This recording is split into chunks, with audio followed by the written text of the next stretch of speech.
Streaming. Yes. And now we're live with Jeff Dabulis. Have I said your name correctly? Yes, that's fine. That's good. Okay. So it's me, Claire Core, with Jeff Dabulis to discuss American politics and also religion. I think that's an important thing in the West. I don't know if you agree, Jeff, about religion as maybe the source and the source of the Well, problem and its solution, perhaps. it's one of our problems, and I there are few societies where it doesn't play a sort of an important role, even if you want to reduce it to politics. Yeah, and history, of course. Right? Yes, because it was Washington who said Mm. in his farewell speech that we must with caution indulge the supposition that morality can be maintained without religion. That's I one of was the more striking things that I remember him saying in his farewell speech.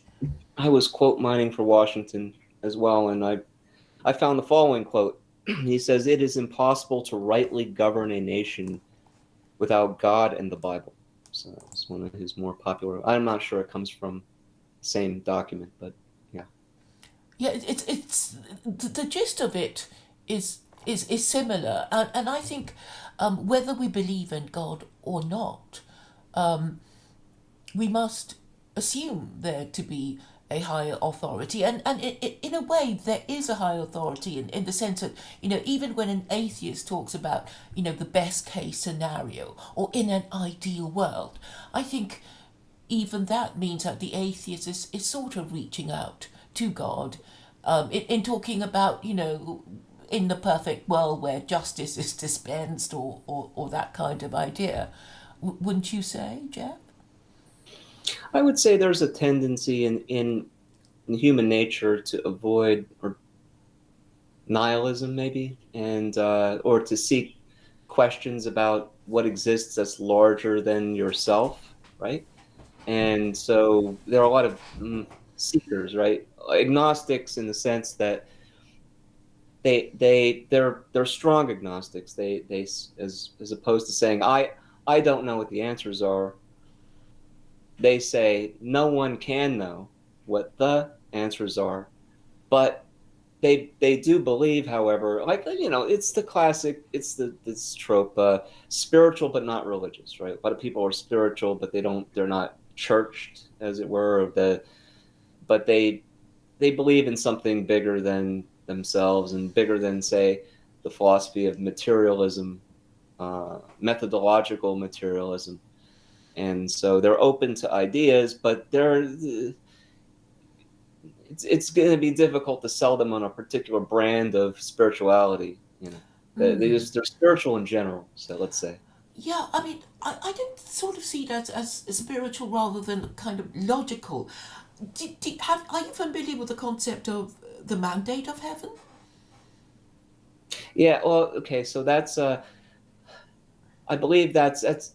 I mean, I know of a concept in, say, Far Eastern philosophy. Is that what you're talking about? Let's say the mandate of heaven, the Chinese emperor, and so on. Japanese, maybe, that the ruler is somehow a given. I mean, this probably goes back to Sumerian. It's probably common in many cultures where rulership comes from God or the gods, right? And the ruler is entrusted with. I mean, the whole concept of monarchy, I suppose, even in the West, is based on this divine right, right? So something like Yes, that. yes. So, I know that the Japanese invest in their emperors some divinity. So if you're Japanese before the Japanese lost the Second World War, they thought that their emperor was divine, but in China that wasn't the case. I mean, they never thought that their emperor was divine. But the concept of the mandate of heaven was that every emperor of China was assumed to have the mandate of heaven until it was withdrawn, and signs of it being withdrawn would be pestilence, famine, natural disaster, revolution, and invasion. So it was Sure. just a matter of fact that when you start off, you will be given the benefit of the doubt until you misgovern your empire, and bad things start to happen. Sure. I mean, we see this even up to the present day in evangelical circles. They'll say, "Oh, so what has caused this plague to run endemic in our society? Well, it must be the immorality of the people. Or what has caused these earthquakes in Haiti? Well, it must be voodoo." Or, and we see it in the Bible, right? If the king is not, uh, you know, just. He will be used as some kind of tool, or even foreign kings like Cyrus and so on. They'll be used as tools to do the will of God in the world. God is seen as having control, having a master plan, a divine plan, and even the rulers are somehow pawns in the scheme.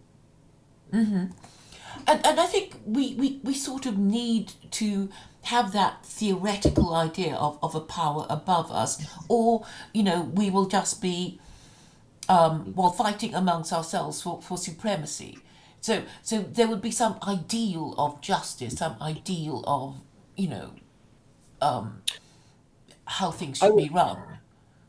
I mean, I would say that just based on my impression of watching a few of your, shows and so on, I I think I'm far less utopian, perhaps more pessimistic than you are regarding this whole matter. I don't think we ever achieve this goal, this ideal Oh, I'm not utopia saying or for a whatever. moment that we can achieve the ideal. I'm saying that the ideals are necessary for us to, be pointing ourselves in a particular direction. Because if we don't Yeah, even know the ideal situation, then we'll just be going round and round in circles. So if we say, the ideal is, A, B, and C, then at least we would be saying, this is what we have to aim for, even though we know that, you know, um, sure. we may never But get there. don't we go around in circles anyway? I mean, they say history repeats itself, right? And although shocks come into the system, the industrial revolution, the technological revolution, and communications and demographic change and globalism and so on. Uh, Yet we see the same types of people. We see the same personalities working out their destiny in world history, and we see revolutions and Yeah, but wars and so on. So I mean, it's like maybe the Indians, the Hindus have a point that history is cyclic or time is cyclic and not. See, I think the broader right, at least here, rejects the idea of progressivism. That means we're not moving towards something or some goal, right? We uh, we reject that as like an enlightenment idea, and so we're not looking for progress. Okay, we're just looking for a society that we can live in that will, that's ours, that we can become what we're destined to become as a society. And by we, I'm not sure what I'm talking about. yes, because Given, we can't agree because there's so many people and people have their different ideas of what would suit them best. So sure, that is the problem with atheism, because if we're saying there is no God, then all we can do is say, but my idea is better than yours. And then we'll say, well, I'll fight you, and I'll kill you, and I'll win, and then I'll show you that my idea is better than yours, which is how it's conventionally done.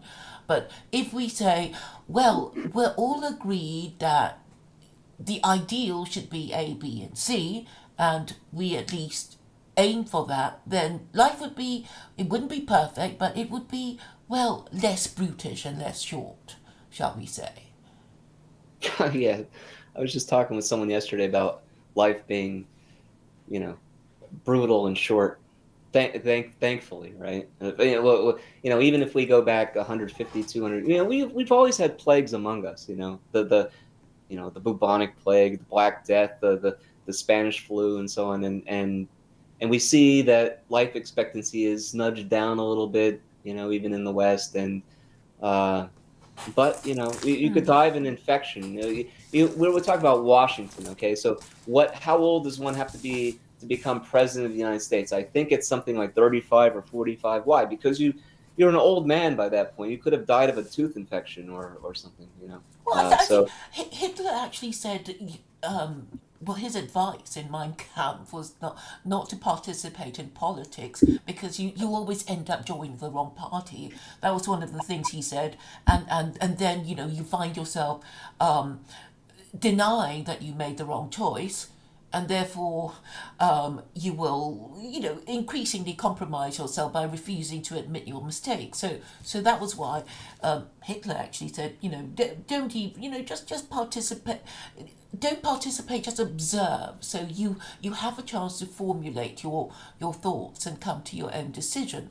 And I thought, well, that's actually very sensible, because if we start off one party or another, we will become invested in it the longer we are in that party, until we cannot think in other terms other than in amoral tribal terms. well, I assume you're sort of you agree with Washington in that political parties should be. Well, that's not the ideal situation. That we shouldn't have political parties, or we should have a one-party state or something like this. Yes, that is I'm not indeed my sure what. position. Sure, I mean, look, a one-party state. I'm not sure what that means, unless you Well, know. okay. My position is that you will always need an organization, because when I say one party state, Yeah. people go, "Oh, but that sounds terrible and so scary, and like China and like the Soviet Union, and why don't we have a no party state?" And I thought, well, you may wish to call it that, but in practice, you need some organization for people to join if they're interested in politics, right? So you need the party machine to do all those things, like field candidates and write constitutions and kick people out, or whatever it is that the party is supposed to do. Train party members, adjudicate between disputes between party members, and that sort of thing. So and I don't actually see a problem with that. Provided that the rights of the party members are protected. So as a party member, you would have a right to criticize party policy, criticize the leader without being kicked out, because there's only one party in the country. So your rights would have to be very strictly protected. You, I mean, look, there's a couple things I could say about that. I don't know how familiar perhaps you're more familiar with history than I am. But how did the Roman Republic? Did the Roman Republic have the concept of political parties? And if not, how do you think they might have avoided that? I know in the early history of the United States, if Washington gave such a speech and he contemplated the idea of having no parties, I mean, certainly parties were not. I mean, back in the Federalist era, when you had that system, the Federalists and I guess the Anti-Federalists, I don't know, the first party system, the colonial population was comparatively small. And I think if you look at today, you may find some nations or some countries that don't have a party system, but they're probably very small countries. And so I'm wondering whether a party system, in whether the Westminster system or our system or the German system and Japanese system, whether parties are a inevitable outcome of the political process. I know that if we have parties in the United States, we'll have exactly two. We'll have minor parties, but our system mathematically does not support anything other than two parties. Okay, I know the Westminster system. We look at Canada, we look at the UK. You have 3, 4, 5 parties, maybe two major parties, and some parties that have some seats and some ridings and so on. But here, third parties get no time. Okay, you get the Libertarian Party, the Communist Party, the Yeah, Socialist it's a Party. waste of time. So, Yeah, so, and the thing is that it solidifies people into these rival groups. And when you think about the Democrats that were, originally were the party of the KKK and now it's a party of BLM, you would know that they never really had any principles, because if you look at the constitutions of the Republican or the Democrats, it's very vague. And so it's almost as if it's saying, well, we're going to get votes from whatever groups who are prepared to give it to us. We have no principles really. and and, look, and this is still how they roll.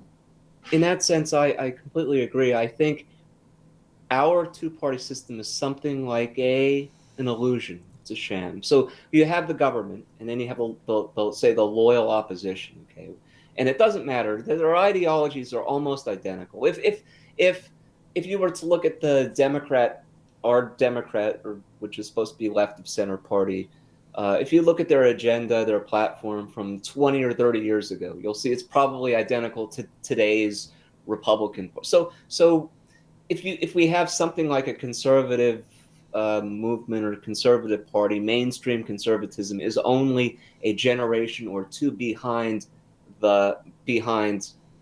defined by how the left defines, say, progressivism with their social and economic agenda. Um, I mean, look, conservatives in this country, they stand for. I mean, they're not right wing. I mean, they conserve nothing. First of all, Yeah, they don't but conserve the you said social order. Yeah. yes. So it's Thank you. essentially it's the same party. It's just two different groups of politicians will say whatever they need to say to get elected, and one group will pander to say evangelical Christians, and another group will pander to, uh, you know, 18-year-old sociology or philosophy majors and that have Which is socialist crazy, isn't Marxist it? leanings and so on. So I don't. Well, I one mean, group it's will pander crazy to because these the people old don't know what they pensioners. want, do Right. they? I mean, you say philosophy students, well, they don't know what they want. They're just full of pretentious We could say ways of workers. expressing We could say themselves. pensioners. We could say broadly demographic groups. You know, uh, even demographic groups by nationality. Okay, so we have the Cubans who fled Cuba during Castro. Okay, and their descendants tend to vote, say, GOP, Republican Party, whereas most Latino people, well, probably the majority of them vote uh, more socially liberal, right? So Well, the thing is, they're not even that. I mean, in the UK, you get these Asians, but they vote Labour because they were brought in by Labour, so they're for one generation anyway, grateful to Labour for getting them their British passports. But after that, the Asian values are not compatible with the values of socialists, you see. So the reasons why anybody votes for them is probably nothing to do with their actual policy. So it's incoherent. That's what I'm trying to say. It's incoherent, and and they don't even make a point of governing in the national interest. And I think, well, if you're only going to have one party, what should the principle of that party be? And I'm saying it must be to govern in the national interest. And then the next objection, the predictable objection, is like, oh, but what's in the national interest? You had all these fascist and Nazi leaders, and they probably thought it was a good idea to go around invading other countries, and look what happened to them. And we can deal with that question, I think, because most people, most individuals, and most countries do not know what is good for them, do they? And that's why empires fall, including the Roman one that you were talking about. So, so this remains a problem of not knowing what's good for us. And you were talking about progressivism earlier, and I would say that the difference between a theocracy and a person who supports a theocracy and somebody who supports progressivism is a progressivist. A person who supports a progressivist ideology expects to reach, I don't know, communist heaven, liberal heaven, or Nazi heaven, or fascist heaven on this earth in this life, or or some time in the future. So and of course the people who believe in a theocracy, these Sharia types are basically saying it's just better for us to obey God's laws. But the interesting thing I find when you look at the history of both is that, well, the Muslims are still around and they still have their Sharia, but Nazism and fascism and communism and liberalism, they've all been tried and have failed in my view. So I would say that the modern I can't even find a good word for, like, I have a strong interest in dissident movements. Okay, when I was in university, I was far left. I was basically Marxist, but this is decades ago. So I was familiar with Marxian economics and philosophy, and I was always sort of gravitated toward a a dissident, or an interest in extreme positions. Okay, so I don't know if you want to call the right the dissident right, the reactionary right, ethno-nationalists, the hard right, the far right, the identitarian right. They have so many words for themselves, and they can't agree. That what they don't like is the term alt-right. It fell out of fashion long before Richard Spencer did, who sort of invented the term. But I think one thing they can agree on is um, they're sort of post ideological. Okay, so they're saying, look, our ideology is our identity. And so we can, unlike the conservatives or the right wing, say pro business capitalist mainstream movement, mainstream party, they say, well, we can make any economic system work. I mean, look, the Soviet Union made communism work, central planning work for 70 years, 80 years, So we'll worry about that later. Like, we most of us think capitalism is a great thing. Some of us don't. We'll work that out among ourselves when we don't have to support a non-productive class, let's say, which they think is the problem. They would agree that they're anti-feminist. They would agree that on that we should have law and order, and that's the reason we don't. Our society is sort of is seen to be collapsing is because of demographics, immigration. They're broadly illiberal. I mean, they probably, most of them would support a kind of republic. Some of them like monarchy. Some of them, but I don't think anyone likes universal suffrage for everyone, and people but they haven't that got are, the thing is they haven't really got a system or a leader or an ideology. It's all a reaction against liberalism, which is failing. So that's why it's so vague, and that's why it's so incoherent. I mean, don't you think I think that's a reason?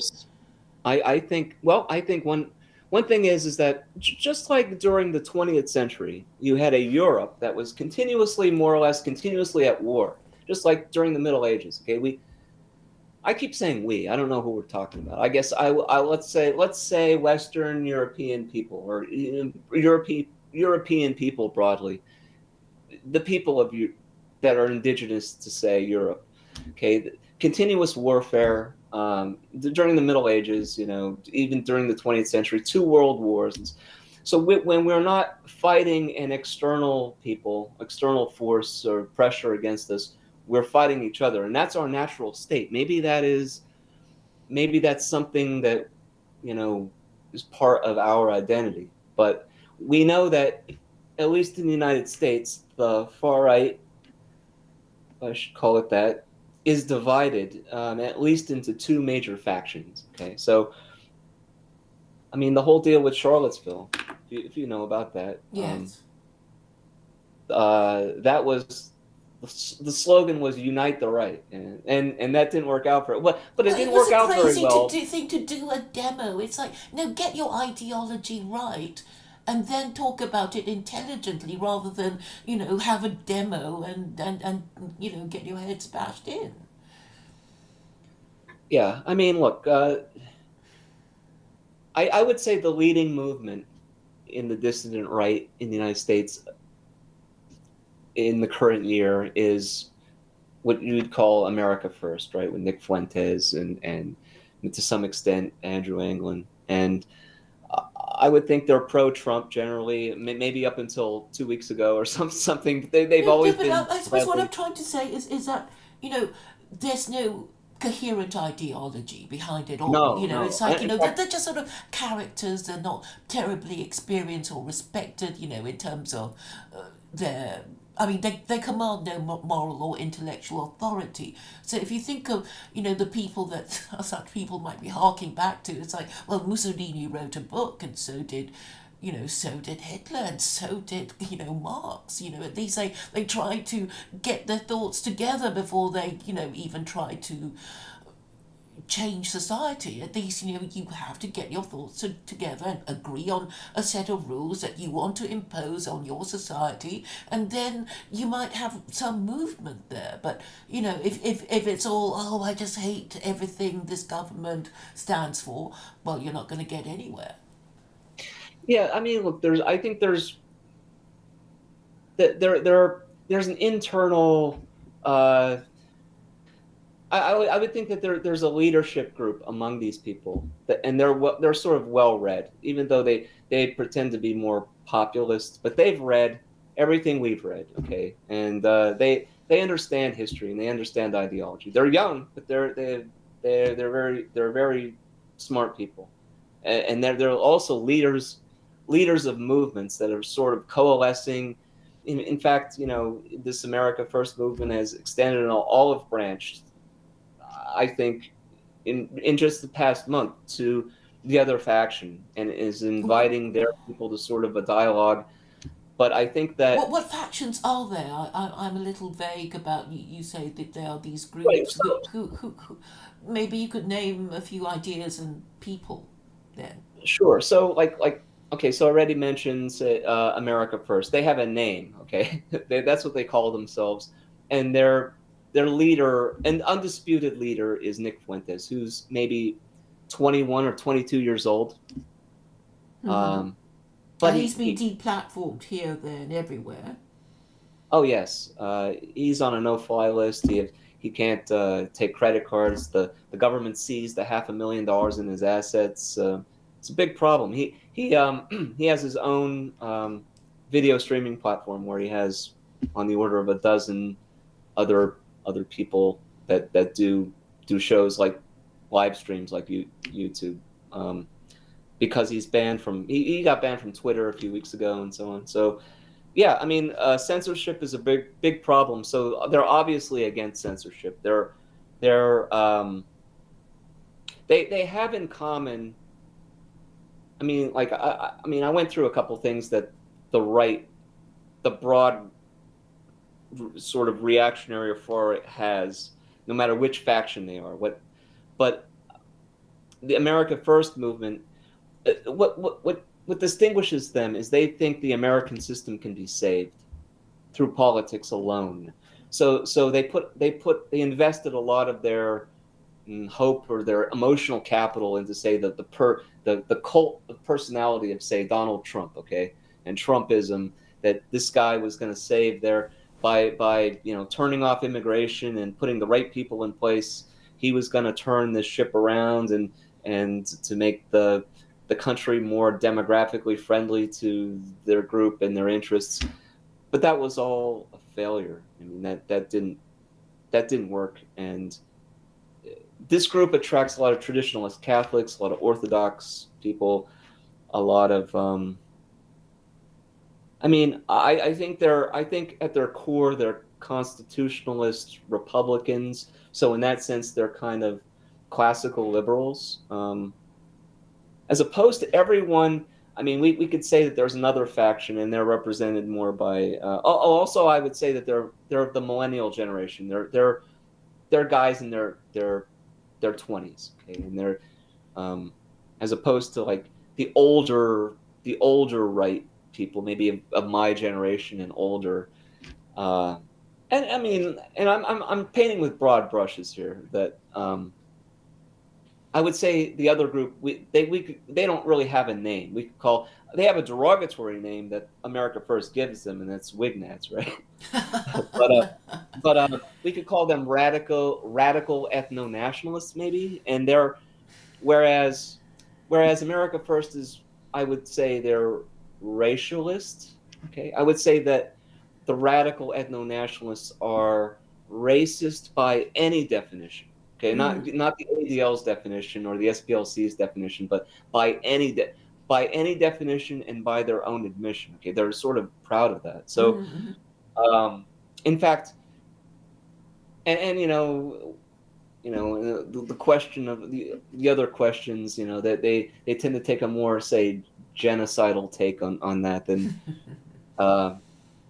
and I would say that as far as spirituality goes, they tend to be agnostics. You have some pagans, some atheists. They're not particularly Christian. I mean, I think they see Christianity as sort of a Jewish heresy or something. Yes, or a Jewish trick. I know a few people who basically blame Jews and Muslims on Christianity, the failure of Christianity on Jews, and the the fact that they don't like Muslim immigration. Sure. I mean, I think this group sees America as over, basically, and they've set their eyes towards a new order of, based on segregation, and I mean, you have National Socialists in this faction, and so they, you tend to attract a group that has puts forth a public presentation that isn't seen by the other group as respectable or of having broad appeal, because the other group wants to play the political game, right? Wants to run political candidates and get votes and work within our constitutional system. And so in order to do that, you can't be, marching down the street wearing a stall helm, and flags and so on. So it's a question of what they call optics. And well, indeed, because that was the whole thing. You need your ideology that is coherent and consistent and published, and people get it and know what it's called, or you will just have this sort of generalized dissatisfaction, but with no coherent ideology for anybody to unite behind. Which is why I guess Mussolini and Hitler and Marx, kind of got it by writing out their thing first before they could even expect any kind of coherent and successful political movement. And that I guess is the problem of the dissident right. But I actually quite like alt-right, because alt-right sort of neatly explains that, implies that mainstream conservatism will not be able to solve the problem of decades of liberal policies. And this is something that I suppose needs to be admitted, throughout the West, not just in America, because the dissident right is not confined to America. A lot of people are not happy about immigration, and it disturbs them and it upsets them, and there's no ending to it, because they're giving us more of it, and while people's freedom of speech is being restricted while there is more immigration, people are just going to get more frightened and anxious. But they seem also unable to make arguments anymore. I mean, this is what I find so frustrating. It's like, well, if they stop you from saying stuff, you can say it in a different way, maybe not so aggressively, or you use different words or something. but again, the breaking us up, like saying, well, we're going to deplatform you, and we'll send you all to Gab or Getter or wherever, and then we'll zap that platform, which seems to be what they did to Parler last year. You know. Right. I mean, I think Parler first and now Getter is simply a grift to take all the people that were on Twitter that got banned and to collect money from them somehow or sell advertising. I don't know what it is, but what it isn't is a free. It's not a free speech platform. We know this. Yeah, they're basically ghettoized dissidents. Yeah. So it's like, yeah, we know you're all there, and then we're just going to zap you. Or if you just say you're from there, we'll know what kind of person you are. So I mean, it's still important for the dissident right to remain on the mainstream channels in order to persuade and maintain a presence so that you can still propagate your message as widely as possible. But I don't even get it that people are making arguments or offering solutions. I don't know if you listened to Millennial. Did you do that, Jeff? Millennial was. Yes. Because Yes. were there any particular streams that you thought worthy of mention? No, I've seen plenty of that. I don't have anything in my mind right now that seems particularly apropos, but Mm-hmm. no, he seems like a thoughtful person, Yeah, but I suppose perhaps I take too much of an interest in these things, but I find it immensely frustrating that nobody is really suggesting a solution, that they're just complaining. I mean, basically, and some people blame Jews, some people blame Muslims, some people, you know, and I'm saying this is a kind of moral problem of the West. It's because okay, in my view, there is no moral system in the West. So the morals of our ruling classes are completely unregulated. They lie openly to us. They change the rules or the game is in play.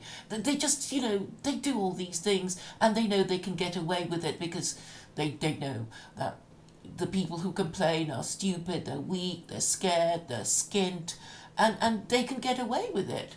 And people at the bottom of the social heap don't know how to dance around words the way graduates in the media know how to. They look wrong, they speak wrong, they just can't get their act together. And when they look, scruffy and dishevelled and can't get their words right, they look like they deserve to suffer. Look, I don't think our society in the United States, I don't think it's ever been a particularly ideological one. I mean, we've always had a two-party system. I mean, at least for 200 years, Yeah, but 250 I suppose years. it's sort of time to think, well, is it working?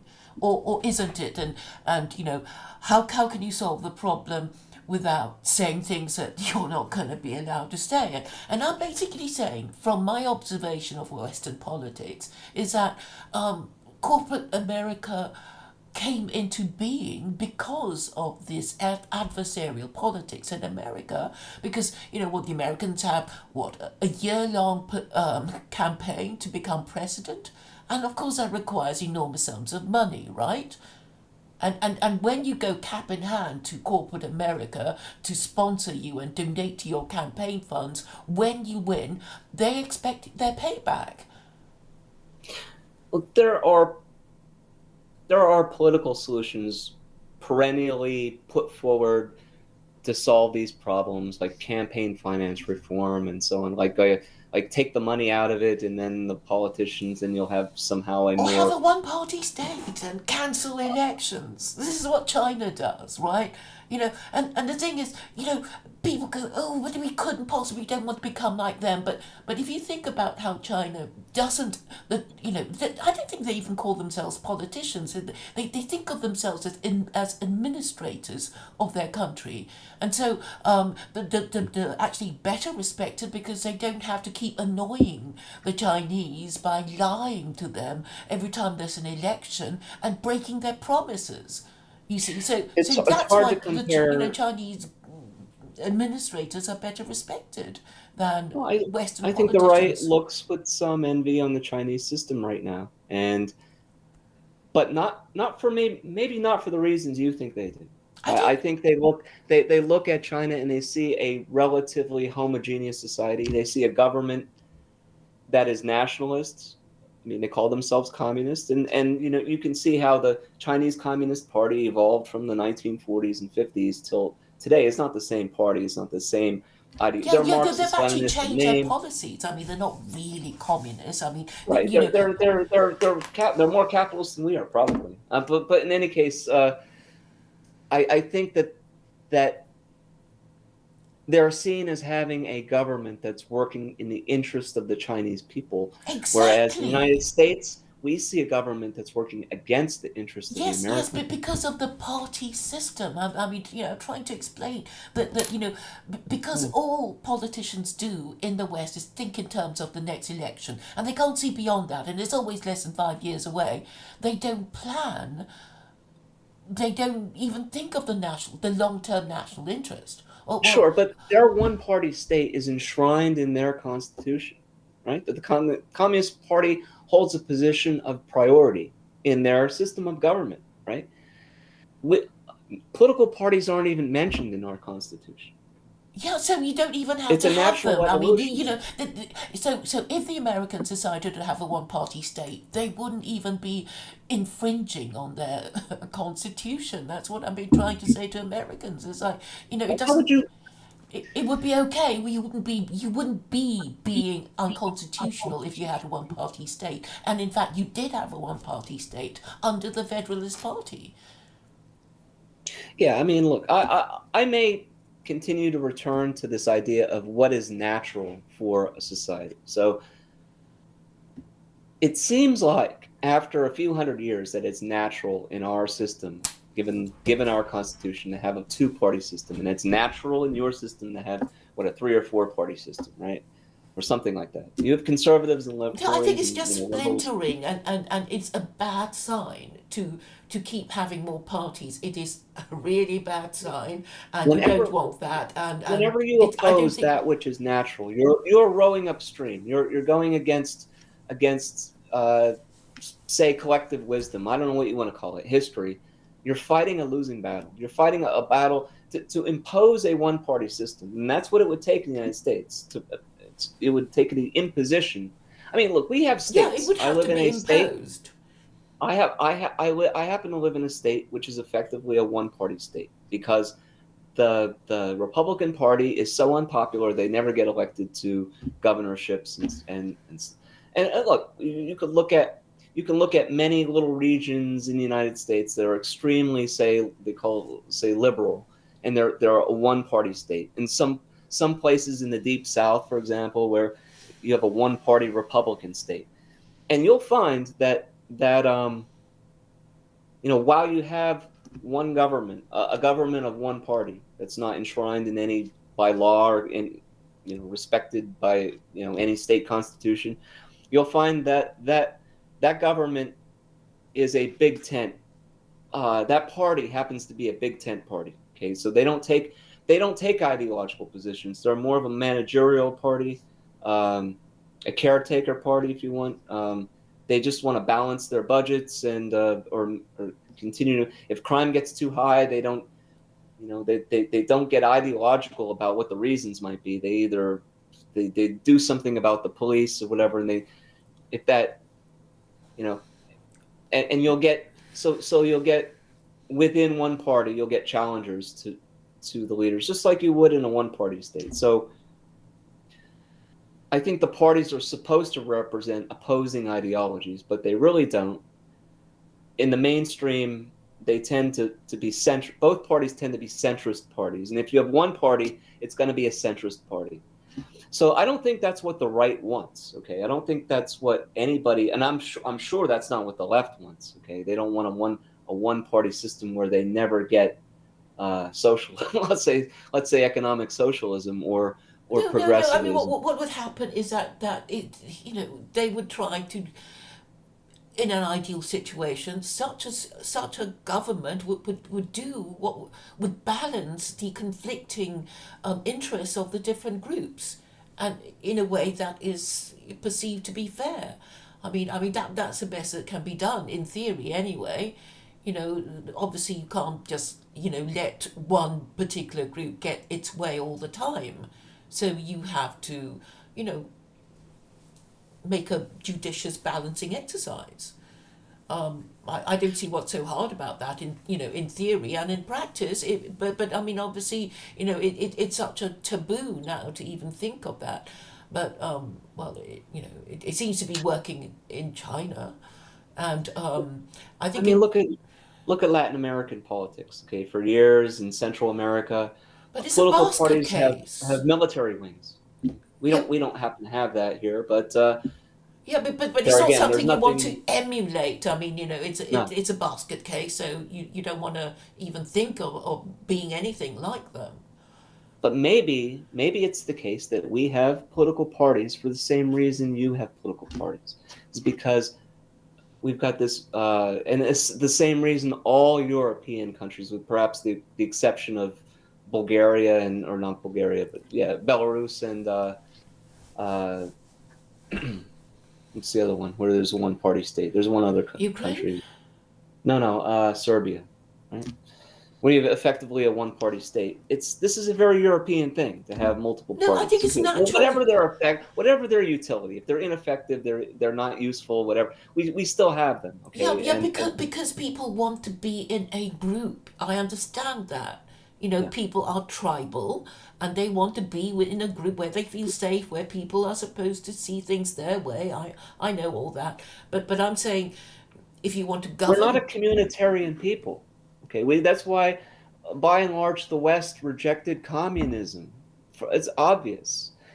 We're more individualistic, to some often to our detriment. But we're individualistic. We're not going to have a one-party state. It's just not practical because that would mean that we all agree in a harmonious society under one leader, and that that kind of thing can happen, okay, in a Western country, but it tends not to last more than a decade.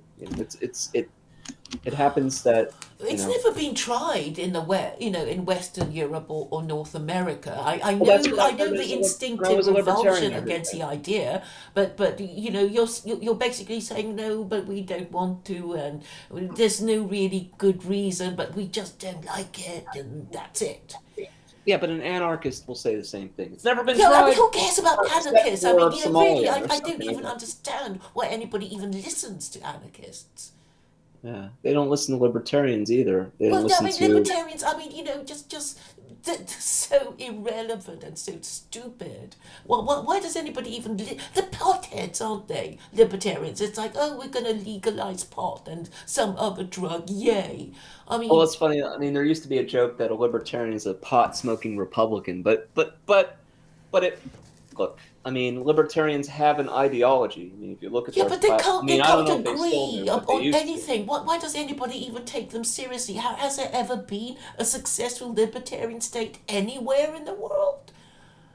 It's like herding cats, and they're all degenerate potheads. Why does even anybody even listen to them? Right. So we see ideology. I mean, whether it's democratic socialism or, well, I mean, look, democratic socialism as an ideology has been rather popular in Europe, I think, right? Well, In the I think past. it's losing its edge because they can't do anything against immigration, and everybody's really triggered about immigration, but they're too scared to even say anything about it. But why not just talk about the thing that people are triggered about? Because yeah, well, I think it's liberating, isn't it? Because okay, I'm basically saying that. Okay, I see things perhaps in an oversimplistic way. I know people complain about that, but it's basically, patriarchy and matriarchy. So patriarchy are the social conservatives who have a problem with mass immigration, and matriarchy are the people in the establishment who says, this is fine, this is lovely. We like it like this, with lots of cosmopolitan Globalism, culture and people. multiculturalism. Yeah. And actually, a lot of people are unhappy, and that's why Britain got Brexit and Americans got Trump, and you know, so we can see that society is roughly divided into half. And Yes. if you can sort of see it in terms of, I mean, I don't see it purely in terms of gender, but you could kind of imagine the kind of, rough split between. Well, people have done statistical analysis of voting patterns, and they see that supposing women weren't permitted to vote, Yeah, yeah, and culture. And yeah, yeah, yeah. and And this, I think, is the crux of the matter. Because marriage is increasingly less practiced in the West, you will find that men and women split up and they don't live together. And therefore, women will feel that their interests lie in voting for one kind of party, and men feel that their interests lie in voting for another kind of party. While before, when they did marry and live together, the female would want to vote, to protect the interests of their father or their husband. But now, because they don't live together, their interests separate and conflict. And that, I think, is probably the simplest way of seeing where the political divide is. And when people talk in terms of class or race, I think it's a red herring. Because actually I know lots of, ethno-nationalists, they can't stand it in the West anymore. They go to some other country where they are the minority. They go to Japan, they go to Africa, and they're quite happy there because they think that actually they're being quite well treated where they are. But they hate it in their that's own interesting. country. That's interesting. I would prefer if I were inclined to do that, I would probably move to a place where I would fit in, let's say, instead of being the outsider. Yeah, they Because, go everywhere. I mean, they go to Japan, they go to, the Far East. I don't think it even matters as long as they're out of their country, but which they seem to hate. sure. I mean, but we have so many problems, societal problems, and I don't know that they're larger. They're probably worse than they've ever been. I mean, Yeah, but because they remain unaddressed, and nobody can actually admit that the real problem, in my view anyway, I mean, nobody listens to me, is a problem of feminism, and that's another taboo subject. but that's simply a symptom of what you think is a deeper problem, which is probably religion and culture and morality, right?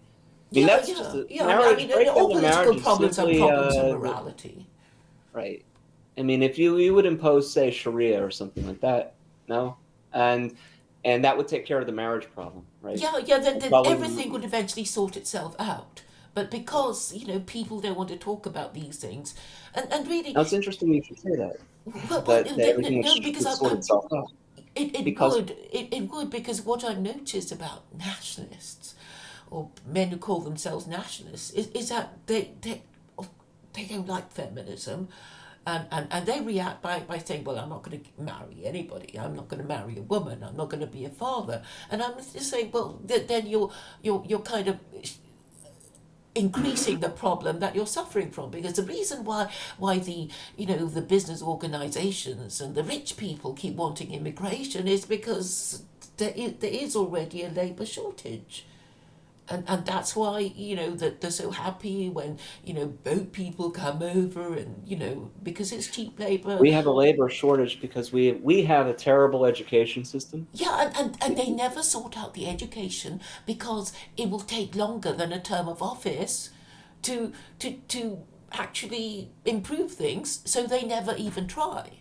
So what happens over the years is that the standards of education actually keeps lowering, and then you get great inflation, and people not really knowing anything and going to university and being enticed into They're debt. being educated stupid.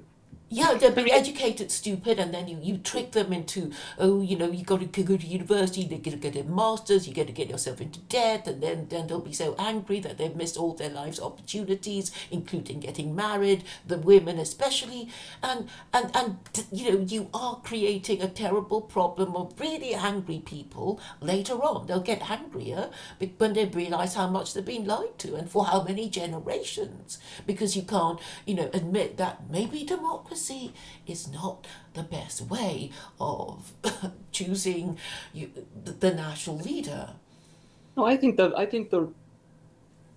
right would generally agree with that. I mean, I don't think that's even controversial. But we have so many problems. We have a crumbling infrastructure. I mean, look at China's infrastructure, right? What they're building.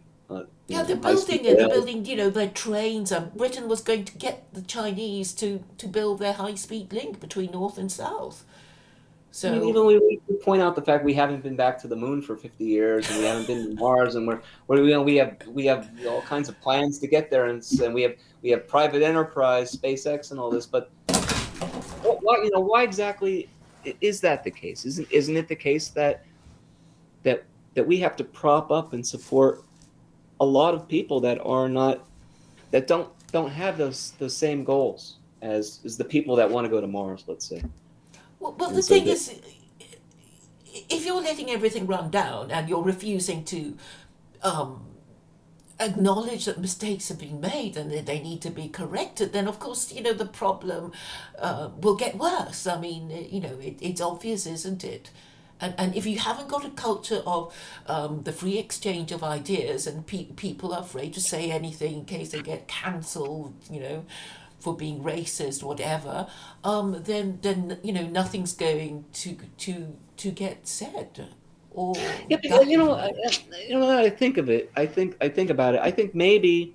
I mean, the current order that censors and bans and even imprisons and tortures people here based on their political opinions.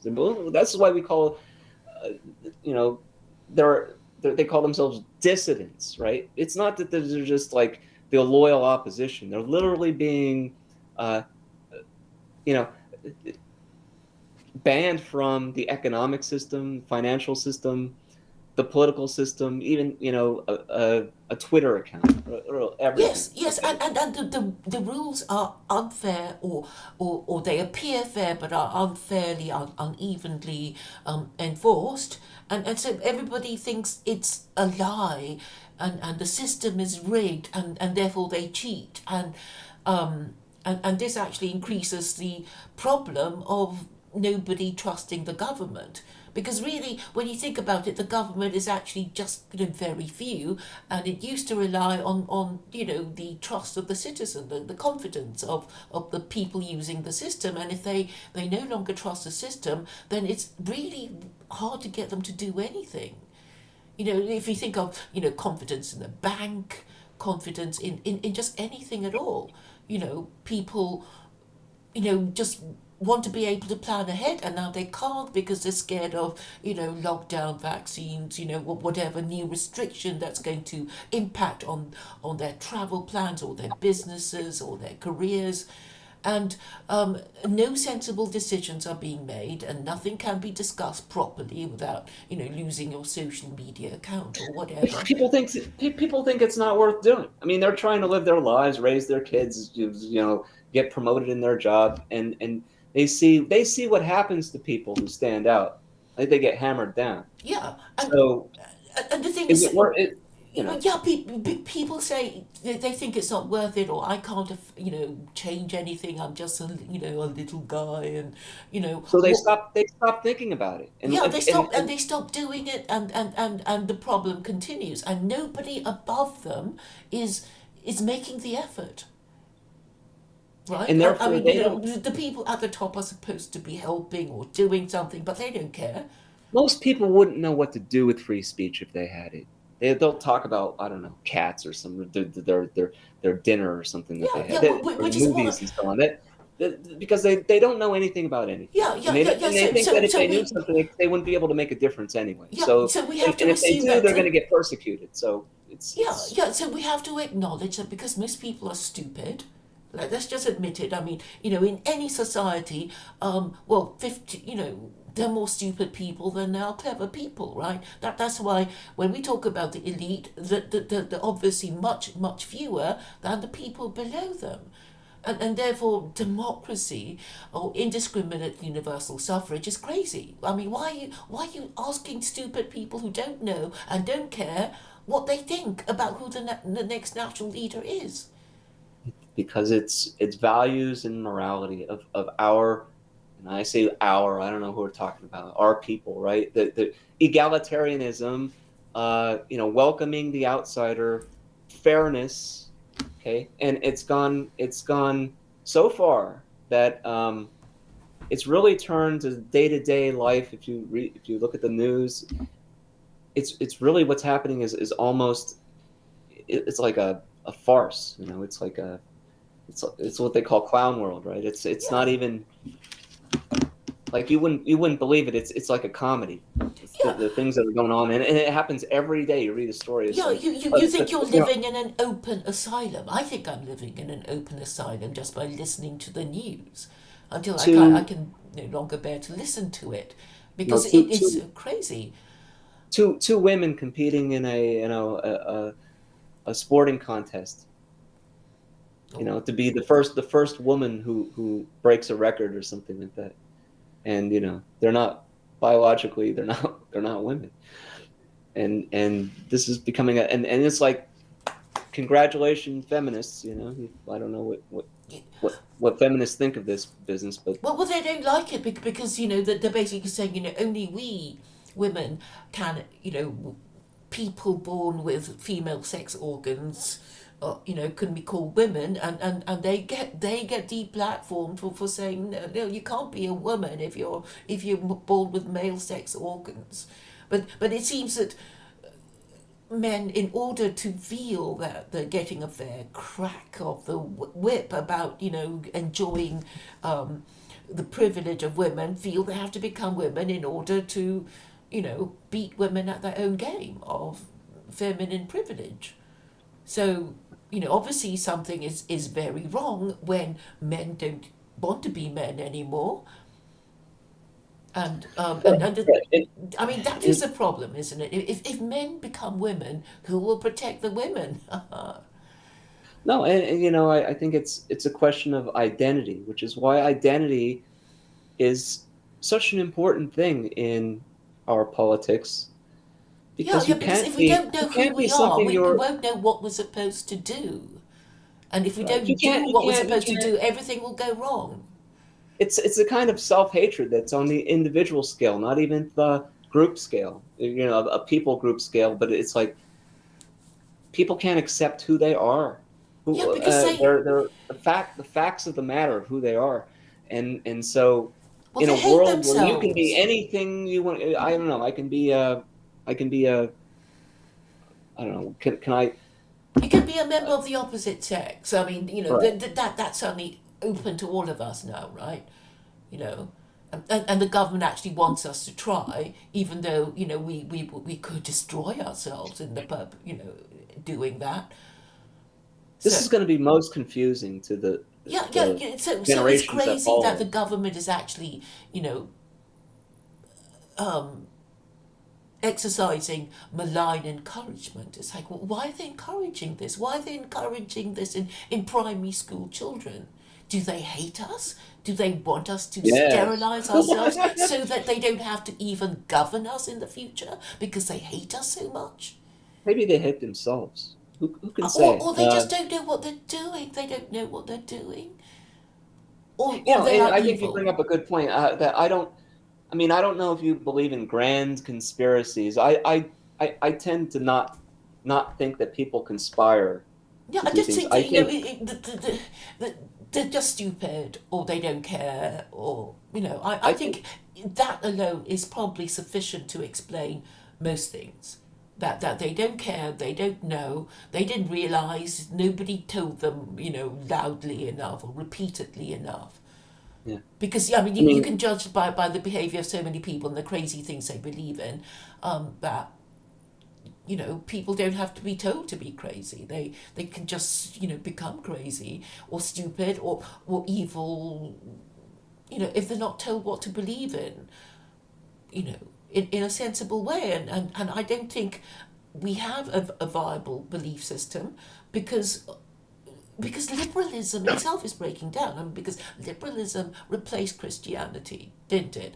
And unfortunately, in the last 50 years, if you don't practice marriage, I think any society will suffer the problem of losing their memory and losing their shit, whatever they have, they will lose if they don't take steps to, maintain it or to keep it. I mean, there's an idea that says that, look, if we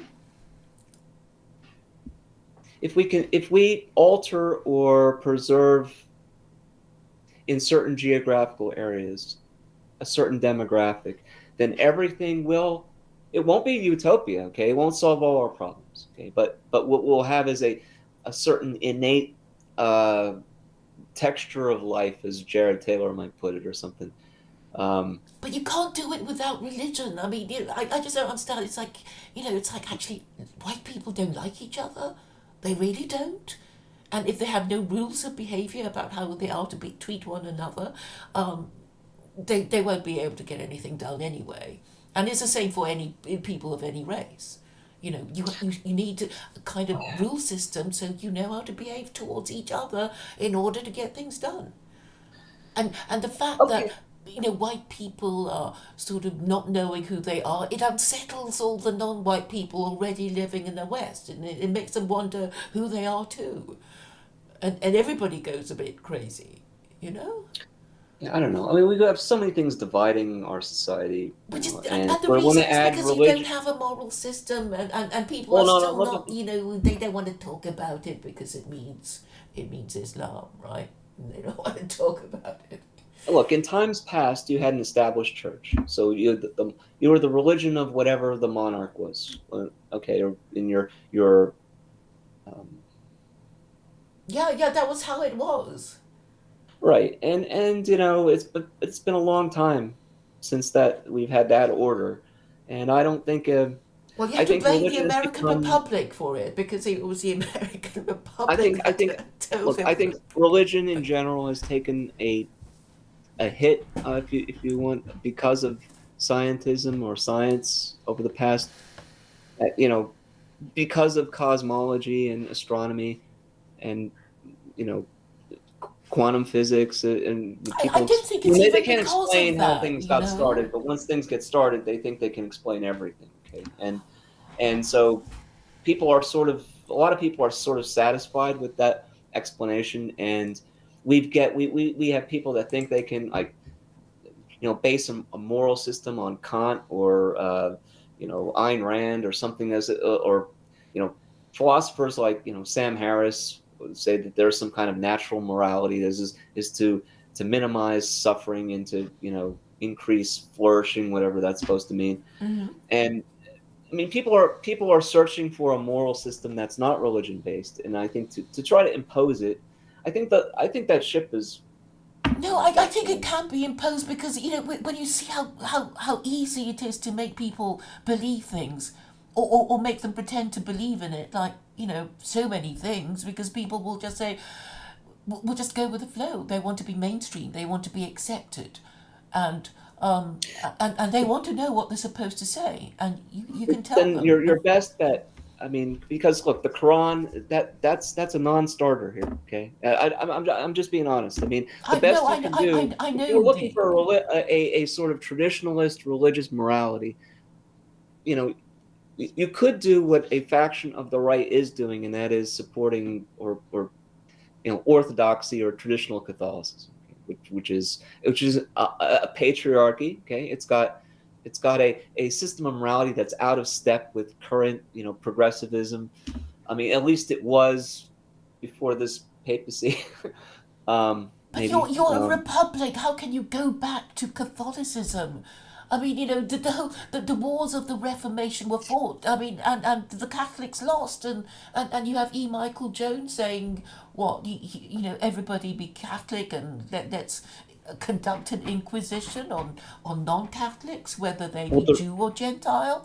I mean, it's the crazy. reason the Catholic Church is the majority, not the majority, but the largest plurality among religious denominations in the United States is entirely due to demographics. Yes, because Mexicans and Central Americans and people which come from traditionally Catholic societies have moved to the United States, and they have many children, and that's what drives. I mean, it's Look, not that they're I think you misunderstand me when you think I want people to become Muslim. It doesn't actually matter. I'm just saying the laws have to support marriage, and that is the main thing. And you can be whatever religion you want to be, which is how America was under the First Amendment. There was no official religion, and if you look at American society during the 1940s, 1950s, and early 1960s, it was a Protestant, mostly white Protestant, like white was Anglo-Saxon Protestant, right? yes, there And that was, was a tradition. That demographic but it's produced gone now. a It's gone now. biracial traditional society. Yeah. It had its problems, and that was only you know one or two generations behind us today. So to say that you can't go back there, it's more likely that we'll go back there than we'll impose Sharia law on our populations or our generations to come. Oh, you don't have to call it Sharia law, but I mean, basically, it's the whole idea of treating unmarried parents as sex offenders. I mean, it is really okay. And even if you didn't say Sharia, people will start getting upset because they take for granted now that, you know, sexual liberation is their Oh, human right. that situation was never illegal in the United States. Having unmarried parents, it was Well, just actually, socially it was. unacceptable. It was socially unacceptable. If you look up the Wikipedia entry on um, uh, um, early colonial American bastardy laws, I mean, Oh well, if you want to go back to the times when we burnt witches, I mean that's something. I don't But you I'm did you talking did you about burn witches? I think you hanged the them. 19th and 20th centuries. I mean, look, I'm only willing to go back so far. I mean, we can go back. I mean, even if you go back, look, as Americans, we have sort of short attention spans. Okay, we don't go back hundreds of years when we look for inspiration for political ideas or solutions. We go back 20, 30 years basically.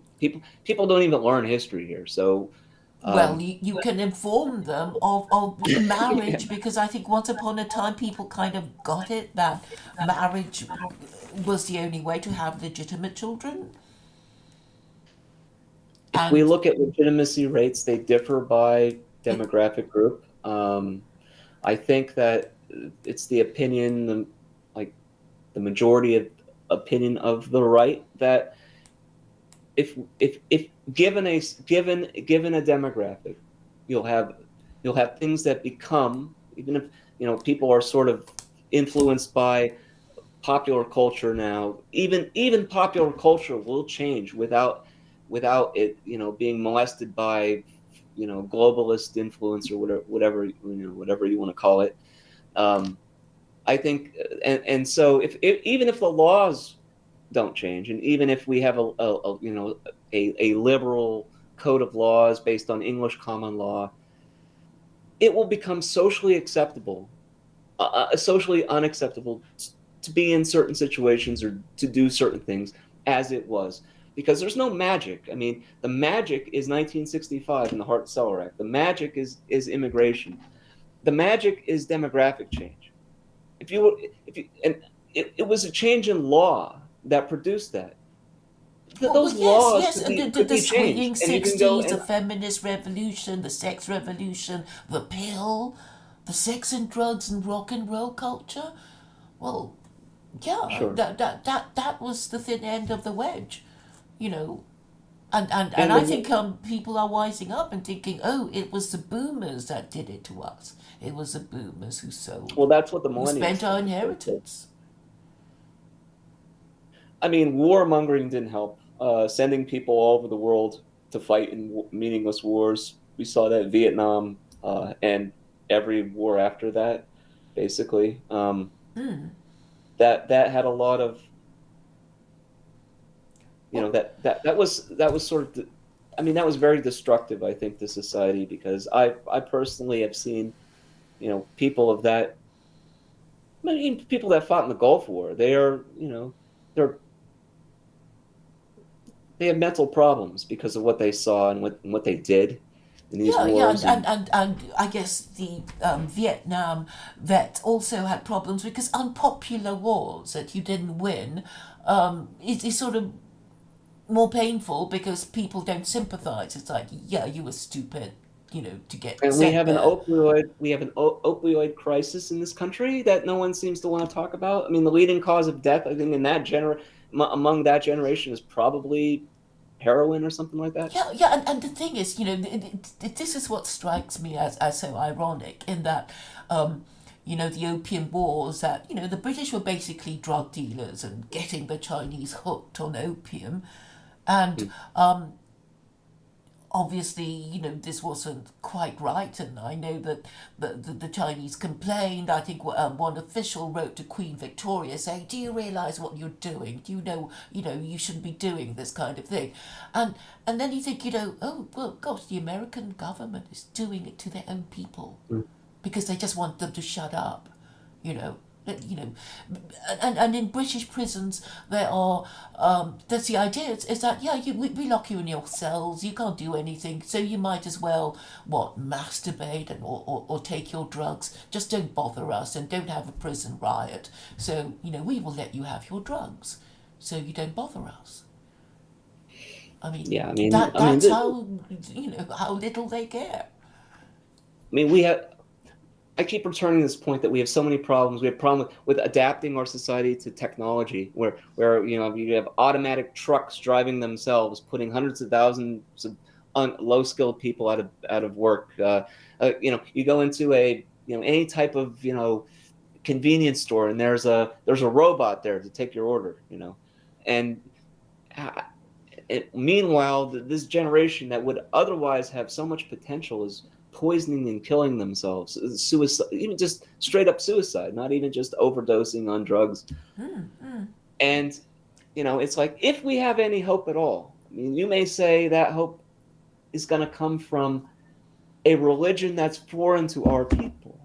It's not even It's foreign. not. It's not You have a ours. White House Quran. You do. I mean, it's there. I'm not even making it up. There is a White House Quran. It belonged to Thomas Jefferson, and the First Amendment is based on a verse in there, which says, "There is no compulsion in belief. Truth stands clear from error." It didn't come from the Bible, because we know that the Jews get the death penalty for breaking the Sabbath. They don't enjoy any freedom of belief, and the Christians didn't, because they got burnt at the stake for denying the divinity of Jesus. It only comes from the Quran. Over the past few years, I have myself done quite a bit of study into orthodoxy, the religion, because first it was wholly unfamiliar to me, uh, and I just wanted to learn about what it is they believe, and all of their entire system of theology, if you think they have one, is based on the Trinity, Yeah, yeah, and and it's the and same with the Anglican Church and the Catholic Church. It's the same thing. it's a very complex system of philosophy, and there's a lot to it. I mean, there's nothing you could treat in five or 10 minutes. There's nothing you could say about it. So to cast it as in a certain, with one word, so let's call it, say, idolatry or something, is just so simplistic that it might be actually accurate. I don't know, but it certainly doesn't give it its fair, due as far as an argument goes. And it comes out of Greek culture and Greek philosophy, Hellenized Jews, and Well, the Trinity. the Trinity. Yeah, I Yeah, mean that was well, it actually came out of, well, the Council of Nicaea. It comes from the Nicene Creed, and it was Constantine who had to call the Christian bishops to come to Nicaea to agree on doctrine so he could use it as his imperial religion because it was always the case after Constantine that the emperor would call the council, not a bishop, not a pope, but the emperor would call the council, right? And I think what the Council of Nicaea was in the 380s, 325. 325, and then you had Chalcedon, which followed in 460. I want to say it was roughly 100 150 years later, and these things really defined the basis of Western Christianity, such that even today you'll hear the Nicene Creed in an Anglican church or a Roman Yeah, Catholic church. because it's the whole idea of Jesus being, no principle of the excluded middle here. He's both man and divine, and so Yeah. people that. But it's just made up. I mean, that is the thing. That is why Judaism. At least say the Jews said, well, the Torah, our Torah, it comes from God. It came from God. It's the word of God. And when it was handed to Moses, there were all these Jews at the back bottom of Mount Sinai, and they saw it being handed to Moses. Oh, And whoa, hey, but what were they doing? They're worshiping a golden calf. yeah, and Why they would they be got doing death that for when it. they Moses could killed see the them. theophany? They could see the fire on the mountain. Yet they made a golden calf and were worshiping. Something's fishy about that story. Uh, Yeah, I don't buy it. they Right? strayed away from the ideal, and it is, in a way, a necessary component of the story because idolatry is actually a very natural thing. People incline to it.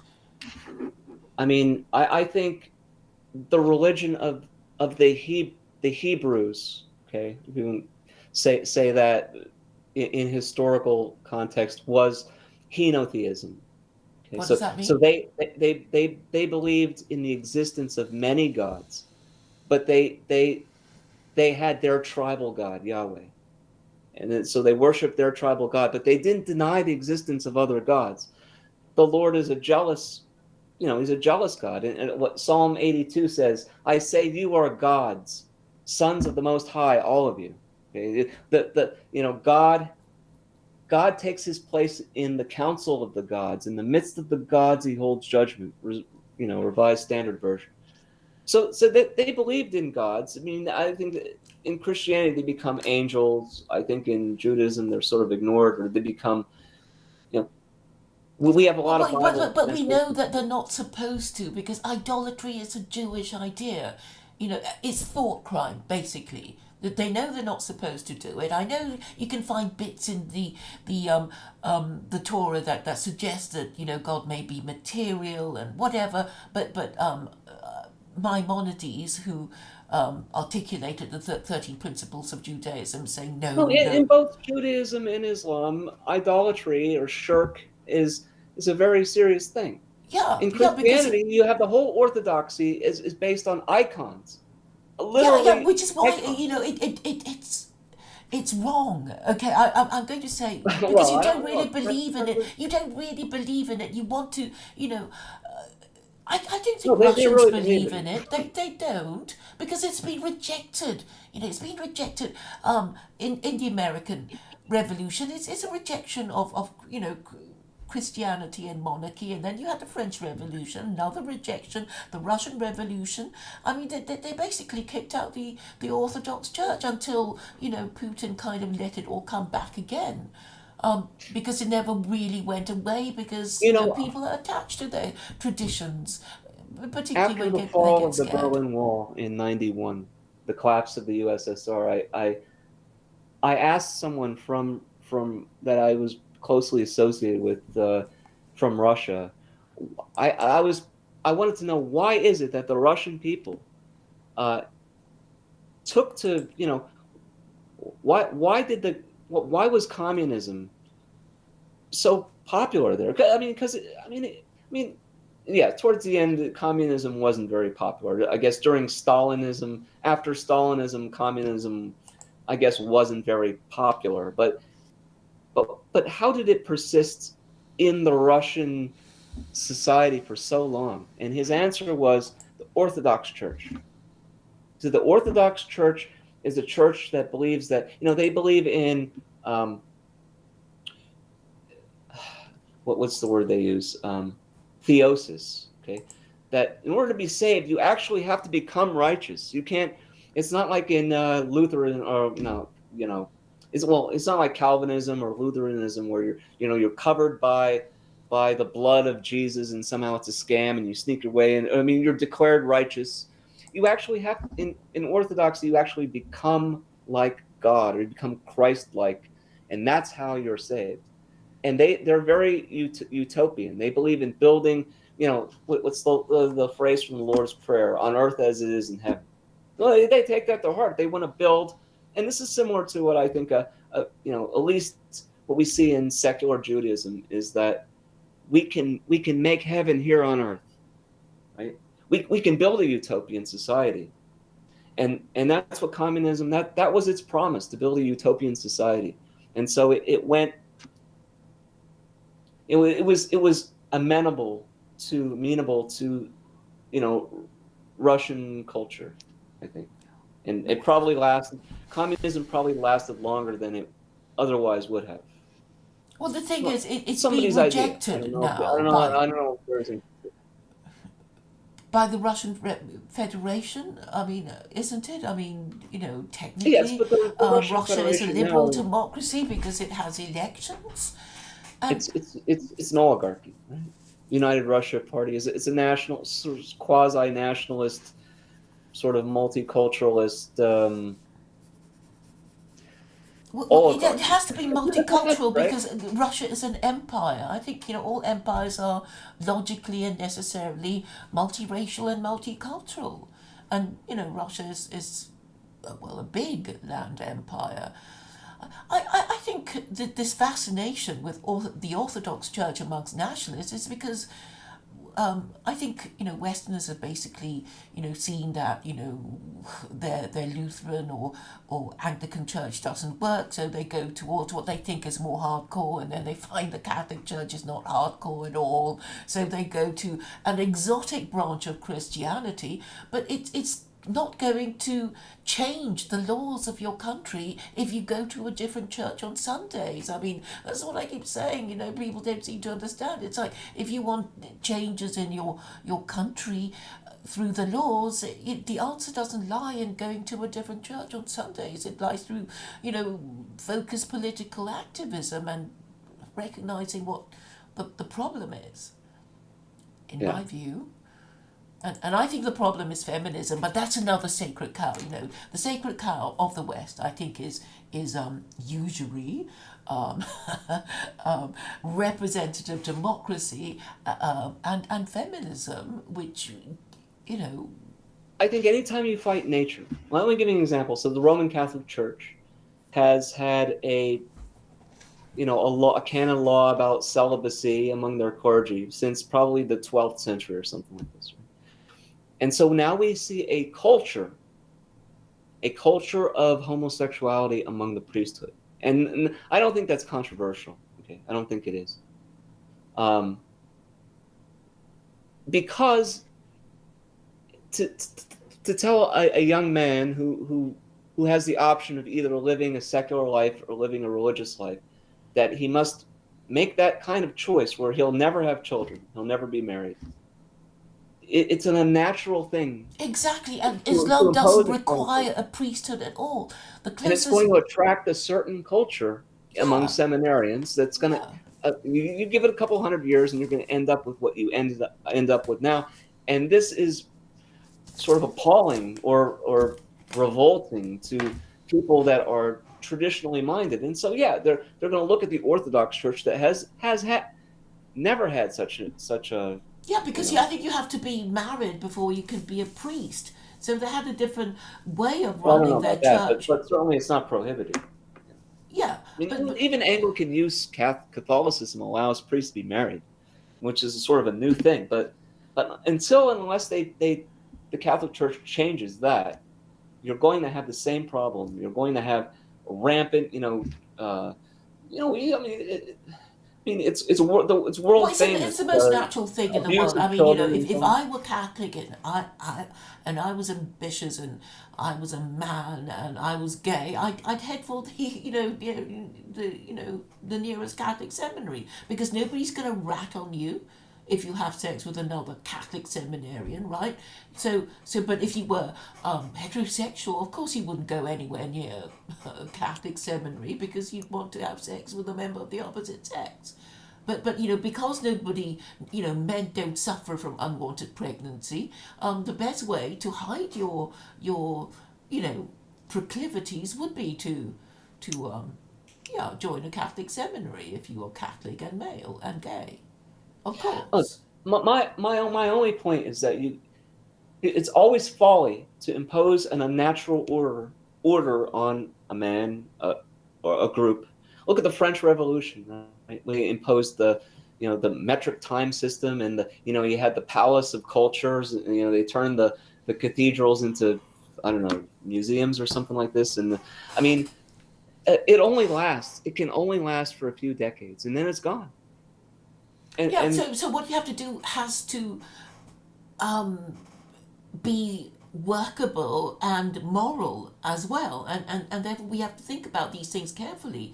I mean, we know that in China they have a system of I mean, Chinese culture has endured for literally I'm thousands trying of years. eunuchs, but they also had eunuchs in the West as well, because they had a kind of singer called the castrati that sang in Yeah. opera.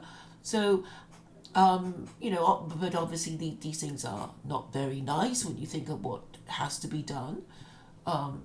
Every society needs to find what's natural for them. And when you have a globalist society where there is just one race, and that's the human race, well, I don't know if there's anything natural for a garden variety human, okay? A nondescript human. I don't know that anything in particular is natural to that someone with you know that's about as specific as you get regarding their identity. Well, They're you can have your gender identity if fluid. you have a religion, and you can. No. I keep trying to explain to Americans. It's like, look, if you allowed every single state in America, and there are 50 of them, to interpret the Quran in their own way, do you think they'll be interpreting it in the same way? Of course not. So there is no presumption of everybody agreeing with it and being uniform. There's a lot of flexibility, Why the and Quran? I mean, why not Lord because of the there's nothing Rings? else. Because Yeah. what else is there? Hinduism, Buddhism, they're not good enough. The Mahabharata, right? The Well, look at India. Bhagavad It's a Gita. fallen civilization. I don't understand why people, just go for it. Because, I mean, probably because it's sort of romantic. Oh, listen to the stories. It's India. It's like they're fallen civilization. They fell first to the Mughals, who were Muslim, and the British, who were Christian. You can't. I don't know why people are going there. I don't understand it. I when I look at the traditionally Islamic countries. Okay? They don't So run it right. Okay. People are going to say, I "Oh, see a it lot of is terrible." But okay, authoritarian look at governments. Iran. Look at Iran. I know you're saying, okay. I mean, Sure. nobody's actually been to Iran, but I happen to know that a liberal Dutchman said his parents went to Iran and they had a lovely time. But Iran actually is a good example in that before its revolution, before the Iranian Revolution, it was a puppet. It was just a puppet of the the West, because they just went in and took their oil, and after the Iranian Revolution, Iran was able to defy the might of America and its allies. So it after that it acquired national sovereignty and the ability to govern itself. So if what you want is national sovereignty and to feel that your government is looking after you properly, well, there you go. Look, I know about, what is it, the pan-Arabism, for example, under secular, uh, what was it, the ruling party in Iraq was what, the Bath Party? yeah, the Ba'ath Party. So you had that in what, Syria, Egypt, um, and the goal was something like a secular caliphate, if you want, distinct from, say, Well, the we don't have to people. follow all their wrong ways. I mean, obviously they didn't do it right because, Well, they've been so, distorting their religion for centuries. They're still distorting it now. So that's why I created secular Quranism, because I just don't see why we have to follow all their wrong ways. And well, that's why we could they say the don't same like. about we could say the same about Christianity. Okay, I mean, if you like pan Slavism or even pan Europeanism, I don't know why you would, because you're like Chinese, right? So I don't Yes. I so I don't. I mean, maybe you have stronger opinions about, you know uh, Chinese society than you do European society. I don't know, but I don't. Okay, I'm not quite sure why you mentioned my views on Chinese society after talking about pan Arabism and pan Europeanism. I mean, pan Europeanism is actually, kind of represented in the EU empire. ooh, well, that if that's true, that's unfortunate, right? Yeah, and pan Americanism is basically, America American originally history. started as a pan-European society, if you think about it, right? We had at one point a majority, not a majority, but plurality German population. The founding population was English, so English and German, and then during the 19th century, mostly you had a, a lot of immigration, just as Argentina had from Eastern Europe. You had Poles, Ukrainians, and Czechs, and so on. Italians, a lot of Italian. So you had all these people, and they managed to integrate because they were all Europeans. Okay, so they said, okay, they agreed that English will be the language. They agreed to have different religions, Oh, um, and but all Oh, you guys had mostly a Christian civil religion. war before all these people came over, so and then you were all white and speaking English, and it's the same religion. So it's not necessarily the racial thing that causes people to be really nasty. I mean, civil wars happen when something devastatingly Well, significant has but happened, there and people was a can't agree. distinct look. There was a distinct Southern culture. As I mean, you could argue that there still is a distinct Southern culture today, distinct from Northern culture, and that there are people that thought that they should be separate nations, so they could sort of go their own way. But that Yeah, yeah, proved to but be it intolerable for turned the out North. that the American Civil War was really a war of American unification. I mean, that was really how it was. I mean, that's why Lincoln is sitting like Zeus on his throne at the Lincoln With the Memorial. fascists, That's right? yes. With I the mean, it's like, with the when I fascists. saw it, it's like, yeah, that's why.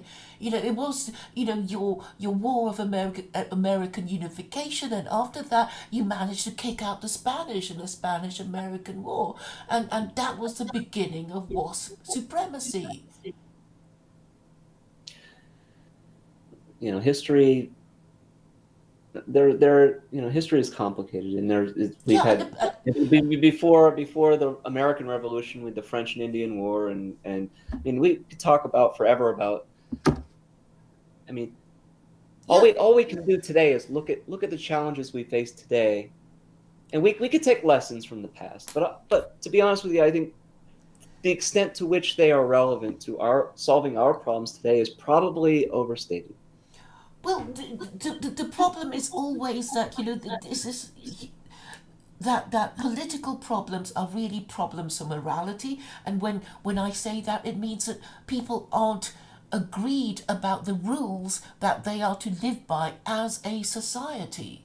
And I'm saying that if you can't even get gender relations right, then everything will continue to go wrong, because the only way to keep your group in existence, whatever your race or nation, is to, well, marry each other and have children and bring them up properly. And if you don't bring them up properly, the next generation will be stupider and weaker and more mentally ill, and will just lose everything you ever acquired. And that is basically the scenario before us if people are saying, no, I don't want to get married, I want to be gay, I want to be transgender, and all that. And if nobody will actually address a problem, I just don't see how, anything is going to get better.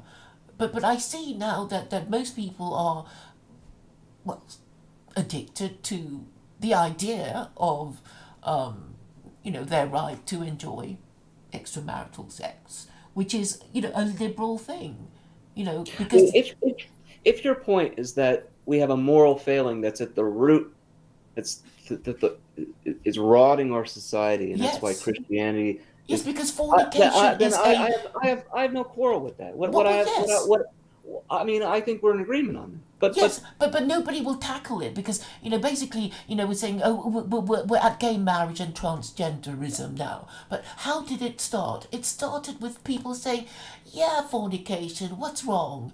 What is the problem? And then it's like, okay, it's okay to be gay, and then it's okay to have a civil partnership. It's okay I to don't be think a single mother, and then you have the problem because of what Han Coulter said about the single mothers always voting Democrat, right?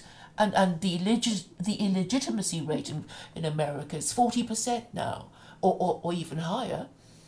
I don't think we should underestimate the the fault of the media, and I'm talking about Hollywood and popular culture. I mean, do you realize that the language codes that existed in for American movies even even 60, 70 years ago? It is you Yeah, the couldn't Hollywood say that, system. I mean, yeah. there was censorship, and So if you stories had to say, I be a mean, certain way. right, and things are as bad about as bad as if you want to say they're bad, about as bad as they can get, with the possible exception of say the early 70s or something. But if you want to say, well, if society, movies, culture is saying yes, premarital sex, yes, drug use, this is all acceptable, we have to go down. We have to find the root cause of the problem, or The root cause is what always changed. sexual morality because when people do this sort of thing, they don't see the harm of it. And actually, the harm of it doesn't happen until it's too late to deal with it, until everybody's hooked on the idea that it's their human right to enjoy extramarital sex. And actually, fornication, according to Christianity, is a mortal sin. It's like Yeah, it's really bad. yeah, but I mean, look, the sexual revolution of the late '60s, let's say, uh, sort of coincided with the Vietnam War. But I'm not sure I can I'm not sure there's any causality there. And it's certainly too early to be the result of say the Hart-Celler Act of '65. Okay, so what caused this zeitgeist in our culture to make to change the culture? It was called a sexual revolution. It wasn't this gradual shift from mm, preferences and tastes in the '50s to something a little bit different in the '60s. And no, it was an overthrow of you had this is when you had porn theaters and before there were videotapes and stuff and you know hardcore drug use. The murder rate in our large cities in the 1970s was, well, it's not as bad as it is now, but it was it's It was pretty bad. rising. Yes, Yeah. and so yeah, you can blame Hollywood. You could blame I don't know what you want to point your finger at and say this is the problem of the immediate cultural degeneracy of our society, but whatever it is you point your finger at, you're going to have to point your finger again to find out what caused that. And so until you get to a root cause, and I honestly don't know what that cause is. I mean, Well, I've thought the about it and permissive before my society, time, but it was called the permissive society. It's like, what, Yeah, but let's what let our caused it? hair down and, everything hang out and see what happens. Yay, it's fun, flower power and all that. Mm. So, and at the time, people didn't see the problem, but now we live with the consequences of those policies. So, I, I actually think it's all correctable if only people are prepared to say, well, that was a mistake, let's correct it, rather than saying, no, no, no, there was no mistake. We did nothing wrong. We didn't do You're nothing right. wrong. I mean, we have a divided society, Yes, but and I was just thinking today, like, if every just supposing everybody believed in God in the whole world, just supposing, and mm, and if they did, they would go, oh, we're having a really bad time, we're really suffering. What could be the problem? And then somebody says, I know, it's because we broke all the rules. And then somebody else says, really? Which ones? And then you go through the list and you think, oh, well, what the you 10th better Amendment? start following all those rules properly again. And then maybe we'll be okay again. And then they would just correct themselves and do it that way. But now it's like, oh, does God even exist? And how dare you, who are you to tell me what to do? And, and there's a lot of time going to be, wasted because people will just be arguing the position and saying, well, you can't make me do this thing. Even if you are right, you can't make me unless you have an army. And it's all, like, just personal indulgence in the sin, the deadly sin of pride and lust and anger and envy and gluttony and greed and, all seven of them. Yeah. I mean, I look at there are some European countries that have been secular for many decades now, Yeah, and but I don't think they. I think the I'm not sure they difference had a societal breakdown. I'm sorry. I'm not. I mean, their society seems to be fairly healthy up until the point that they had mass immigration, right? Like take a country like Sweden, for example. It's a problem with immigration. UK has a problem with Yeah. immigration, right? Well, So yes, and I think the problem is this. You know, Europe had just been through two world wars, right? So you're going to mm, expect there to be a labour shortage because all the men, most of the men had died in the wars, and and this brings me to Islam, which allows polygamy. But if you read the verse, it's not saying everybody, because there aren't any women. There wouldn't be enough women to go around because in any society there would be, roughly 50% men and women. So Mo- so Mormonism. when a lot of the men have died, the polygamy is I guess the racially pure way to replenish your population, but you didn't do it because you weren't Muslim. So there you go. That's why you're full of foreigners or other Look, races. Mormonism is an indigenous American religion, Yeah, but you didn't like the Mormons. You persecuted them all the way to Utah, right? You were mean to them, and they had to. and this for the same reason. Our culture, with its current demographics, such as they are, will never accept something like Quranism. No, no. It's The just thing is, I'm just not saying, because it's inherently most men bad or would not evil want or four wives anyway. They don't have the resources. They don't have the energy, and probably if you said no, you have to have more than one wife. A lot of men will say no. Must I? I can't.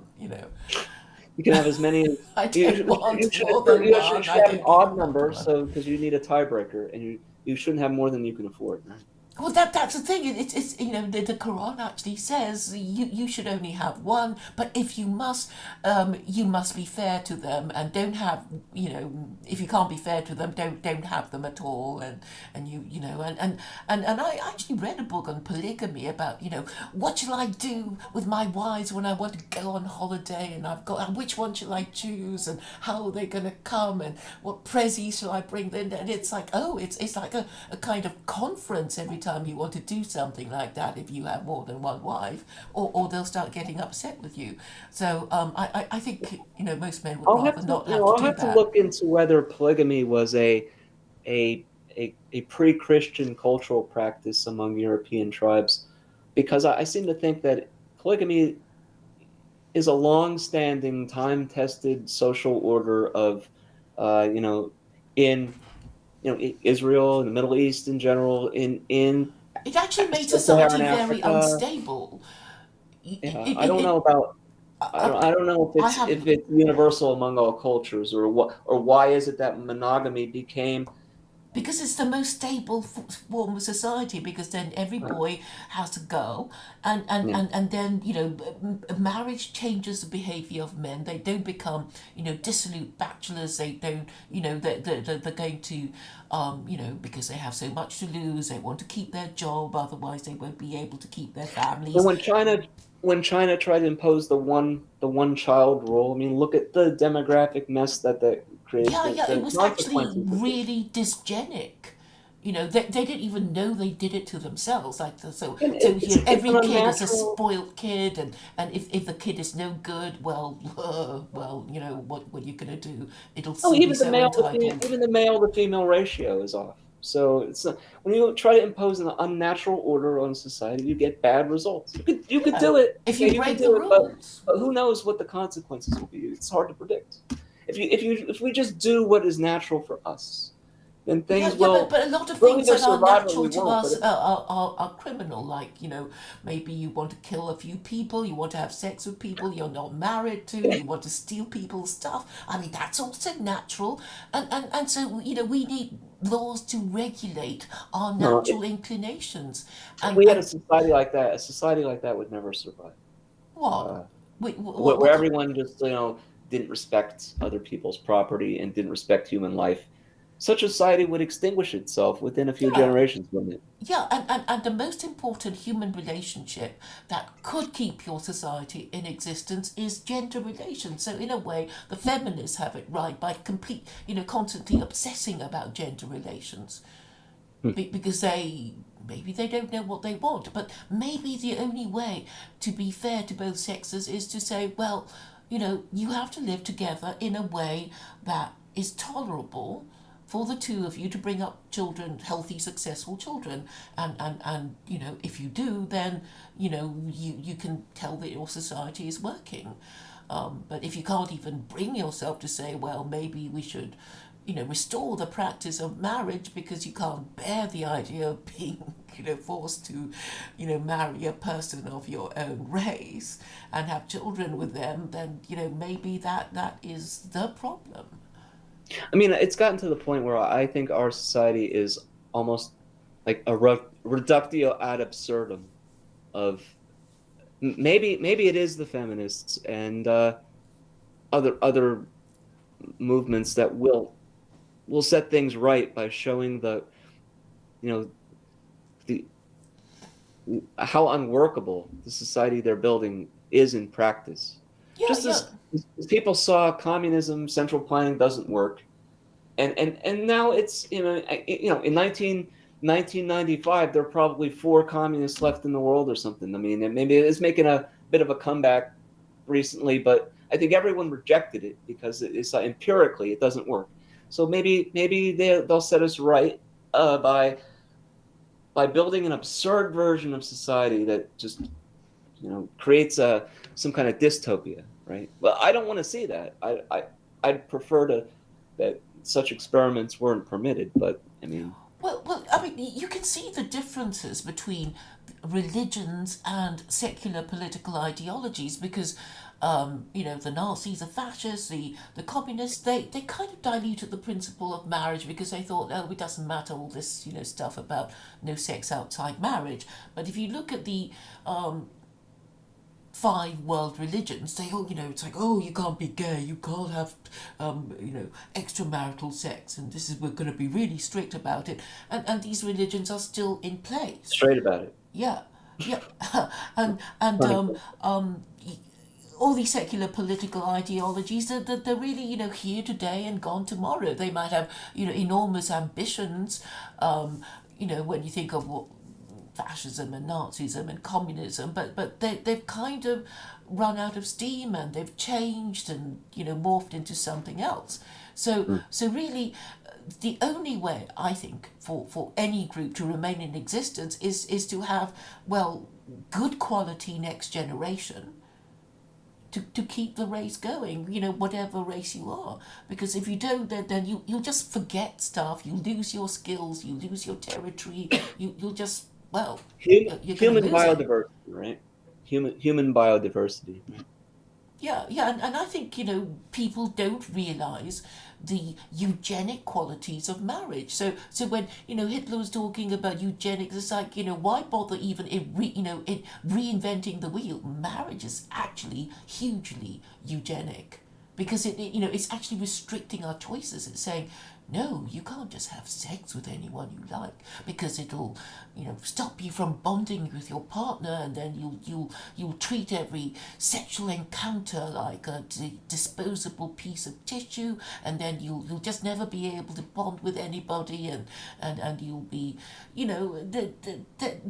there will be psychological damage done to people who are promiscuous. Hmm. It'll just stop them from thinking that they even want to marry after a certain number There's an of sexual interesting partners. there's an interesting argument against abortion that is, well, if you want to, we don't want the genetic contribution of homicidal women to make it into the next generation.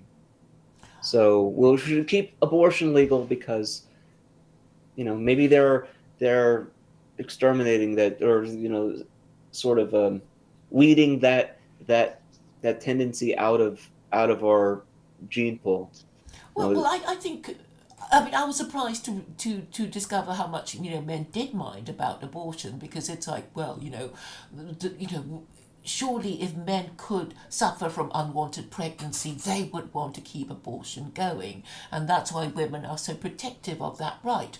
But okay, I'll try to see it from a man's point of view. It's like, okay, if a man goes after a woman to get her into bed, so far as to impregnate her, he has already expended a lot of time, energy, and money to get that, Oh to my get her. God! So of course he's so angry that she just went and aborted his kid. I think we just answered the question of the sexual revolution. Wasn't it caused by birth control? I forgot all about this. Yeah. Well, yeah. That was it. But the thing is, I You could don't have said think. some, because Sorry. I couldn't think of it. I was groping for a reason, for what, some deep reason why, what could have caused the sexual revolution. And here it is, all the whole time. It was birth controls. Yeah, Obviously because that. you divorce the idea of sexual reproduction Yeah. from recreational sex, because the traditionalist way was that the only person you are allowed to have purely recreational sex with would be your spouse. Right. And your spouse has to be a person, somebody of the opposite sex, not within the forbidden degrees of consanguinity. So that worked, but what you say, you can have sex with anyone you like, provided they're a consenting adult. Then why would anybody get married? I mean, because even parents who have lots of children will be. I think we'd all be sort of horrified at the number of children we Even the have. people If that every do, time we had sex we had a child, I mean, it would just be sort of too horrible to even the imagine. people that do get married, the divorce rates are what, 60-70%. So Yeah, so the obvious thing to do would be to abolish no fault divorce. So and then people are still I'm not opposed. horrified. I'm not opposed to that. Oh, great. So I mean, this is the thing. It's to make people take marriage seriously. So that if your marriage doesn't work out, you will have it on record that you had a failed marriage and one of you behaved badly. And if you want to apportion fault, it should always begin at 50-50, because even if you divorced each other amicably, it's obvious that you shouldn't have married each other in the first place, which is why you're getting divorced, So just to kind of make people focus on the idea that you shouldn't enter into marriage lightly and frivolously. So, think carefully about who you want to marry, or And you'll end up regretting it. marriage was traditionally a creature of the church, or an ordinance, or a sacrament, however you like. Sure, there are laws that vary by state according to divorce laws and and custody and so on that complicate the situation, especially today. But the government didn't really.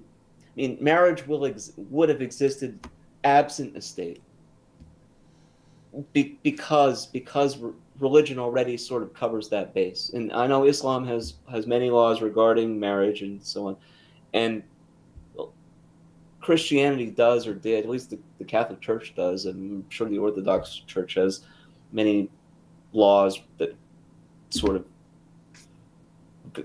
guide who can be married and under what conditions, if any, they can be divorced and stuff like this. But without a religion, the state is going. I mean, then just like a corporation, marriage is a creature of the state. It's like a corporation. I mean, what's the difference between having a marriage? Let's say, we have same-sex marriage. Okay, so what's the difference between that and a limited partnership? Or well, why not 3 or 4 people, right? Why can't they get married? They get tax incentives, for example. Because I mean, you'll just be bringing up very mixed up children in right, very chaotic households. sure, but the state it's without a religious core, a religious foundation for the state. The state can't make a case, can't make a philosophical case for why their marriage laws are the way they are. They can't say, well, you know, we we ban, say, bestiality, okay, but we we enshrine, um, say, homosexual marriage into law.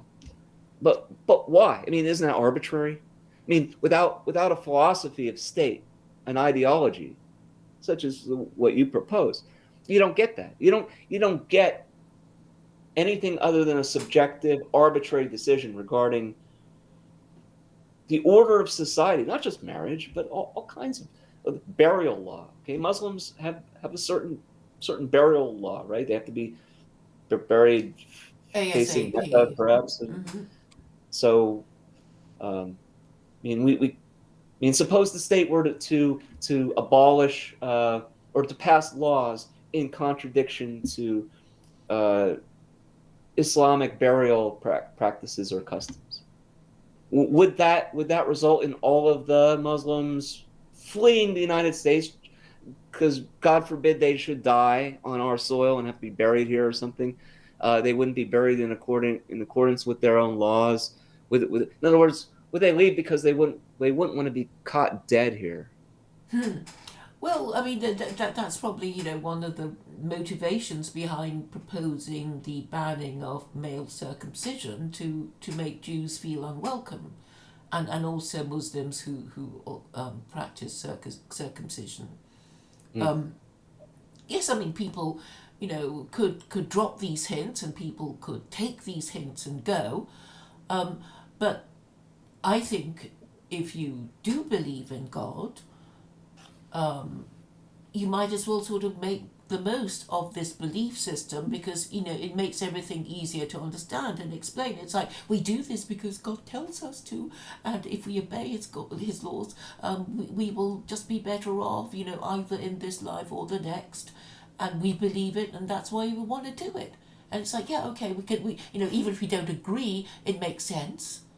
Maybe at some point we can have a discussion about the image of God, what Imagio Dei in Latin, of the difference between the image of God in Islam and the image of God in most varieties of Christianity, because I think it's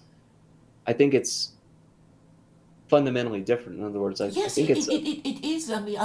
Because Judaism and Islam are agreed on the oneness of God in that they think of God as, a Unitarian God. but what I mean is I think what I'm thinking of is the divine command theory, where what is good because God commands it. Yeah, It's not good because we have our own morality and we say, you know, God is ideal good. Whatever we think good is, that's what God is. You know, my buddy Jesus is my friend and cares about me, and after the afterlife is filled with bliss and eternal life, and that's good because that makes me happy, right? If God were to say, well, no, see, these laws I've given to you, this is what I define as good. I mean, what I say is good by definition. It's not subject to your discussion or Yeah, evaluation. but the thing I is, think that's a difference in Islam. That's a fundamental difference in theology, I think. yes. So we were talking earlier about how these secular political ideologies popped up in an age of disbelief after several revolutions in the West that rejected Christianity and monarchy because, I think we can deduce that Westerners were not happy with the way they were being governed or the religion, their moral system that was governing them, and that's why they had those revolutions in America, in France, and Russia, and but the story of the Jews is quite interesting in that.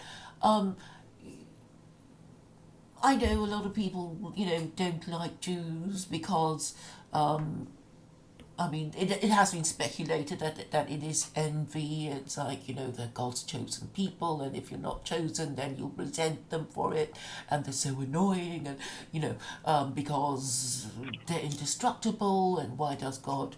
Because over the history there has been, many attempts by Gentiles to persecute and exterminate them, and they're still around, and then they got their country back, and it's really annoying, and I think for people who don't like them, so we may wonder, but at the mystery of the Jews. So you can say, well, it's because God protects them because they're His chosen people. Yeah, but that's part of their cultural mythology, right? Yeah, yeah, The but it's the also kind of Exodus. undeniable in that Gentiles do try periodically to exterminate them, and they're still around. And you can say, oh, it's because, they're lucky or God protects No, them no. I mean, or look, there are whatever. millions of people that believe in Bible prophecy, and they believe that in '48, when the UN created Israel, that was a fulfillment of Bible prophecy, and you have these, super Zionists um, that support fully support Zionism, and they're Christian, they're fundamentalist evangelical Christian groups.